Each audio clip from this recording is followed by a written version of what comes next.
Hello friends, नमस्कार, जय जगन्नाथ। स्वागत करुच्ची मो मिनती मो यूट्यूब चैनल मिनतीर संसार को। चलतु सांग मैंने आज मु बनई देखेबी आपण मानक ओडिशा प्रसिद्ध छेनापोड़ इजी मेथड रे बहुत सहज प्रणाली रे। देखंतु प्रथम आमर आणुवा क्षीर पकेट छिंडी जाइथिला फुटेला बेले, तेणु मु भाविली पुणी एथिरे आउ जहा क्षीर अछि ताहा मध्य छिड़ेदेवी आउ छेना प्रस्तुत करी छेनापोड़ करी। एमिति भाव में 2 लिटर क्षीर छिड़ी जाइथिला, तेणु मु ताकू घरे ही छेनापोड़ बनईदेली। कारण एठारे दुकान रे साधारणतः ओडिशार छेनापोड़ मिले ना, तेणु घरे जमती भाव में भल भाव में स्वादिष्ट भाव में बना जाई परिबो। सेतिपई मु छेना को एमती भाव में छिड़ाई ताकू छाणी देइथिली। देखंतु अधिक चिपुड़ा दरकार नहीं, छाणला बेले जेकोसी कनारे चिपुड़ी पारे, नचेत कौन छणारे चिपुड़ी देवे। देखंतु बहुत सॉफ्ट थिला। आपण माने देखिए हाथ केमती भाव में ताहा मिक्स हो जाउची। आउ अल्प टिके सुजी मु एथिरे पकेइली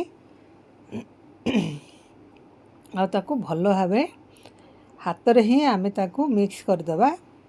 एमती भाव में छेना पानी पकई ताकू धीरे धीरे टिके टिके टिके टिके करी आमे ताकू मिक्स करबा बा ताकू चकुड़ीबा। देखंतु छेना पानी को आपण माने फिंगिबे नहीं, सेही पानी को रखी आपण माने अटा चकुड़ी पारिबे, नचेत जेकोसी तरकारी मध्य आपण माने दे पारिबे। देखंतु धीरे धीरे धीरे एमती भाव में मु ताकू अल्प टिके सुजी नहीं ताकू चकुली आउ अध गिनारू टिके अधिक बा गिनारू टिके कम चीनी नहीं। आपण माने जेतिक भाव में मिठा खाउचंदी सेमिति भाव में चीनी नेबे। अधिक मिठा हेले भल लागिबो नाही। कई कई शेषरे मध्य चीनी सिरा दियंती, किंतु मोर समान मिठा होइतिला, तेणु मु आउ मिठा कली नाही। देखंतु एमिति भाव में चकुड़ीबे जेमिति किछि गोटा अंश रहिबो नाही। देखंतु गोटा काजू मु ताकू नेली। आपण मानक पाखरे जदि किसमिस अछि ताकू मध्य एथिरे पकेई पारिबे। काजू किसमिस बा किछि ड्राई फ्रूट्स पकेइले ता भल लागिबो। देखंतु मु समस्त चीनी एथिरे पकेई देली, ताकू भल भाव में चकड़ी देबे। अधिक पानी बा अधिक काठुआ करिवे नाही, जेमिति मीडियम धरण रे साइज रे ताहा हेबो। आउ ताहा जेमिति छेनापोड़ कला बेले अधिक समय लागिबो नाही। ताकू मु किछि समय पई घोड़ेई देली। पछरे मु आउ टिके अलैच बा गुजराती को गुंड करी सेथिरे पकेई देली।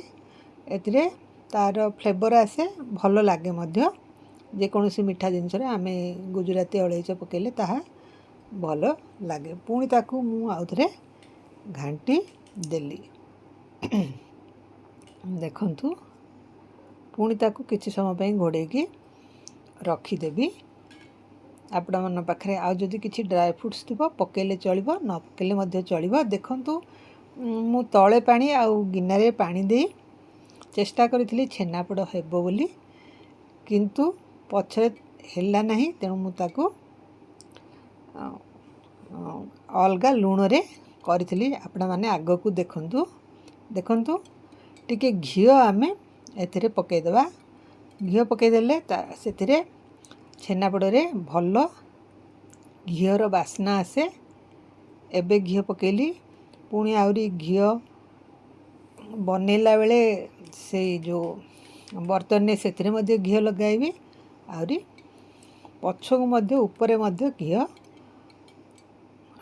पकाइबी। देखंतु प्रथम गोटे बाउल नेबे, नचेत आपन पाखरे जदि किछि केक टिन थिबो जेकोसी पात्र रे जेमिति कि छेनापोड़ होई परिबो सेमिति भाव में जेकोसी पात्र नेबे। देखंतु मो एही बर्तन टी रे ସବୁଆଡ଼େ ଗୁଆ ଘିଅ ଲଗେଇଦେଲି। ଭଲ ଭାବରେ ଏଥିରେ ଲଗେଇଦେବି। ପୁଣି କଦଳୀ ପତ୍ର ନେଇଥିଲି, କଦଳୀ ପତ୍ରରେ ମଧ୍ୟ ସେଥିରେ ଗୁଆ ଘିଅ ଲଗେଇଥିଲି। ଦେଖନ୍ତୁ ଏମିତି ଭାବରେ କେକ୍ ଟିନ୍ ଯଦି ଆପଣଙ୍କ ପାଖରେ ଅଛି ତାହେଲେ ଆପଣମାନେ ମଧ୍ୟ ଏଇଥିରେ ମଧ୍ୟ ଛେନାପୋଡ଼ କରିପାରିବେ। ମୁଁ ଧୋଇ ଦେଇ ତାକୁ ପୋଛାପୋଛି କରି କଦଳୀପତ୍ର ଆଣିଥିଲି, ଏଥିରେ ମୁଁ ରଖିଦେଲି। କାରଣ କଦଳୀପତ୍ରରେ କଲେ ଆଉ ଟିକେ ବାସ୍ନା ଆସିବ, ଆଉ ଭଲ ମଧ୍ୟ ହେବ, ଅଧିକ ପୋଡ଼ିବ ନାହିଁ। ତେଣୁ ଦେଖନ୍ତୁ ଏମିତି ଭାବରେ ମୁଁ କଦଳୀପତ୍ର ରଖିଦେଲି, ଆଉ ସବୁଆଡ଼େ ଘିଅ ମୁଁ ଲଗେଇଦେଲି। ସହଜରେ ଯେମିତି ଭାବରେ ଛେନାପୋଡ଼ଟା ସିଝିବ, ପୋଡ଼ିବ, ଆଉ ସହଜରେ ବାହାରିବ ମଧ୍ୟ। ଆଉ କଦଳୀପତ୍ରରେ ଗୋଟେ ଅଲଗା ଫ୍ଲେଭର୍ ଆସେ, ତା'ର ଏକ ବାସ୍ନା ଆସେ। ସେଥିପାଇଁ ଆପଣମାନେ କଦଳୀପତ୍ରରେ ଏମିତି ଭାବରେ କରିବେ। ଯଦି ଆପଣଙ୍କ ପାଖରେ କଦଳୀପତ୍ର ନାହିଁ ତାହେଲେ ଯେଉଁ ପେପର୍ ଅଛି ସେଇଥିରେ ପକାଇ ପାରିବେ, ନଚେତ୍ ଏମିତି ବି ଆପଣମାନେ କଲେ କିଛି ହେବ ନାହିଁ। ଦେଖନ୍ତୁ ମୁଁ ତାକୁ ସବୁଆଡ଼େ ସାଇଜ୍ କରିକି ଯେମିତି ଭାବରେ ଗୋଲ ଭାବରେ ଛେନାପୋଡ଼ଟି ବାହାରିବ ସେମିତି ଭାବରେ ସବୁଆଡ଼େ ସାଇଜ୍ କରି ସେ ଯେଉଁ ମିଶ୍ରଣଟି ଥିଲା, ଛେନା ଆଉ ଡ୍ରାଏ ଫ୍ରୁଟ୍ସ, ଟିକେ ସୁଜି ପକାଇଥିଲି, ସବୁ ମିଶ୍ରଣକୁ ମୁଁ ସେଥିରେ ପକାଇଦେଲି। କିନ୍ତୁ ହେଲା ନାହିଁ, ତେଣୁ ମୁଁ ଗୋଟେ ଛୋଟ ଗିନାଟେ ରଖିଲି। ପୁଣି ତାହା ମଧ୍ୟ ହେଲା ନାହିଁ, ବହୁତ ଟାଇମ୍ ଲାଗିଗଲା। ଛେନାପୋଡ଼ କିଛି ମଧ୍ୟ ହେଲା ନାହିଁ। ତେଣୁ ମୁଁ ଭାବିଲି ପାଣିରେ ହେବ ନାହିଁ, ଆଉ ସବୁ ବାଷ୍ପ ବାହାରିକି ପଳାଇ ଯାଉଛି, କିନ୍ତୁ ଛେନାପୋଡ଼ଟି ହେଉନାହିଁ। ଭଲ ଭାବରେ ଘୋଡ଼ାଘୋଡ଼ି କଲି କିନ୍ତୁ ହେଲା ନାହିଁ। ତେଣୁ ମୁଁ ପଛରେ ପୁଣି ଏହାକୁ ତଳେ ଲୁଣ ଦେଇ ଛେନାପୋଡ଼କୁ ପୁଣି ସେଥିରେ କରେଇରେ ଲୁଣ ଦେଇଦେଲି, ପାଣି ବାହାର କରି ଲୁଣ ଦେଇଦେଲି, ଆଉ ତାକୁ ମୁଁ ବନେଇଲି। ଦେଖନ୍ତୁ ଏମିତି ଭାବରେ ଗିନା ବାହାର କରିଦେଲି, ପାଣି ବାହାର କରିଦେଲି, ସବୁ ବାହାର କରିଦେଲି, ଆଉ ଲୁଣ ସେଥିରେ ତଳେ କରେଇରେ ତଳେ ଲୁଣ ରଖି ସେଥିରେ ମୁଁ ଛେନାପୋଡ଼ର ବେଟରଟିକୁ ରଖିଦେଲି। ମଝିରେ ମଝିରେ ଦେଖୁଥିବେ ତାହା ହେଲାଣି ନା ନାହିଁ। ଦେଖନ୍ତୁ ଏବେ ଟିକେ ଟିକେ ସବୁଆଡ଼େ ହୋଇ ଆସିଲାଣି। ଏହା ଟିକେ ଟାଇମ୍ ନିଏ, ଆପଣମାନେ ସ୍ଲୋ ଜାଳରେ ହିଁ କରିବେ, ଯାହାଫଳରେ କି ଭଲ ଭାବରେ ଛେନାପୋଡ଼ଟି ହୋଇଯିବ। ଦେଖନ୍ତୁ ଚାରିପାଖ ଯାକ ଛାଡ଼ି ଆସିଲାଣି,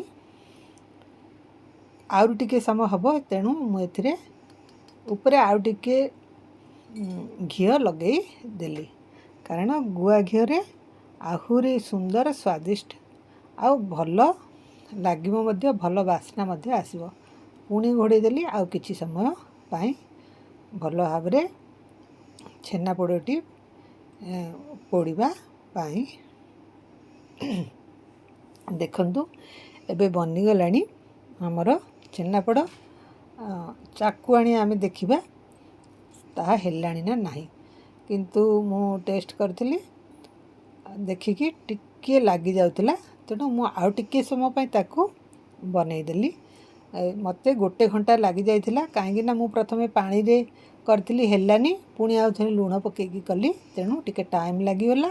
ଆପଣମାନେ ପ୍ରଥମରୁ ହିଁ ଲୁଣ ପକାଇ, କରେଇରେ ଲୁଣ ପକାଇ, ନଚେତ୍ ଯେକୌଣସି ବର୍ତ୍ତନରେ କରୁଛନ୍ତି ଟିକେ ମୋଟା ବର୍ତ୍ତନରେ କରିବେ, ଆଉ ତଳେ ଲୁଣ ଦେଇଦେବେ, ଦେଖିବେ ଭଲ ହେବ। ଏବେ ଦେଖନ୍ତୁ ବନିଗଲା ଆମର ଓଡ଼ିଶା ପ୍ରସିଦ୍ଧ ଛେନାପୋଡ଼। ଦେଖନ୍ତୁ କଦଳୀପତ୍ର କେମିତି ଭାବରେ ରହିଛି, ଆଉ ଛେନା ମଧ୍ୟ ଇତନା ସଫ୍ଟ ହେଇଥିଲା। ଦେଖନ୍ତୁ ହାତରେ ଚିପିଲେ ତାହା ତଳକୁ ଲାଗିଯାଉଛି। ମୁଁ କାଟିକିରି ମଧ୍ୟ ଆପଣମାନଙ୍କୁ ଦେଖେଇବି।